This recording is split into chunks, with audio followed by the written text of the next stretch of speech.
ఒక పక్క మన బిడ్డలు రాష్ట్రం కోసం మన ప్రాణత్యాగం మనం చేసుకుంటే సినిమా యాక్టర్ అయిన పవన్ కళ్యాణ్ ఆనాటి నుంచి ఈనాటి వరకు మనకు వ్యతిరేకమే.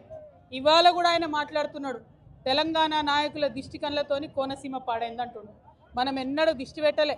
కోనసీమ బాగుంది, కోనసీమ ఎట్లుందో అట్లా తెలంగాణ కావాలనుకున్నాం తప్పితే ఏనాడు కూడా తెలంగాణ బిడ్డలకు మనస్సు చిన్నగా ఉండదు, పెద్దగా ఉంటుంది, పెద్దగా ఆలోచిస్తాం.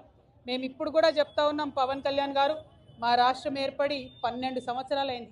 ఈ 12 సంవత్సరాల్లో మేము ఎప్పుడు కూడా ఒకటే మాట అన్నాం, జై తెలంగాణ జై ఆంధ్ర అన్నాం.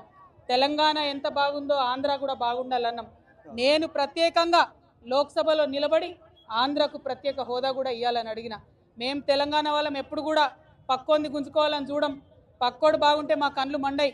మేం బాగుండాలని కోరుకుంటాం తప్పితే పక్కవాడు చెడిపోవడాలని ఎప్పుడు కోరుకోలేదు. మా ఉద్యమంలో ఒకవేళ మేము అట్లా కోరుకున్నట్టయితే ఉద్యమ స్వరూపం వేరేలాగుండే.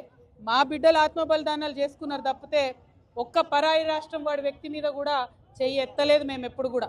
ఆ విషయాన్ని దయచేసి పవన్ కళ్యాణ్ గారు గుర్తుపెట్టుకోవాలి. ఆనాడంటే మీరు సినిమా యాక్టర్ ఏమన్నా నడిచింది, ఇవాళ మీరు డిప్యూటీ చీఫ్ మినిస్టర్. మీరు ఆంధ్రప్రదేశ్ యొక్క ప్రజలను దేశవ్యాప్తంగా రిప్రజెంట్ చేస్తారు.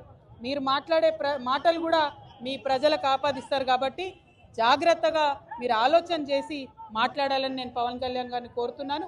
మరి అదేవిధంగా రాష్ట్ర ఉద్యమంలో అమరులైనటువంటి వారికి మరొకసారి మనస్ఫూర్తిగా నివాళులు అర్పిస్తూ ఉద్యమకారులకు సంబంధించి 250 గజాల జాగా, పెన్షను, అదేవిధంగా గుర్తింపు కార్డు ఏదైతే కాంగ్రెస్ ప్రభుత్వం ఇస్తా అన్నదో డిసెంబర్ 9 నాడు ఖచ్చితంగా అనౌన్స్ చేయాల్సిందే.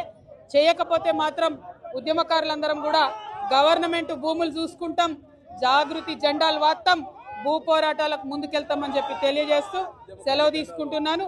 జై తెలంగాణ, జై తెలంగాణ, జై తెలంగాణ.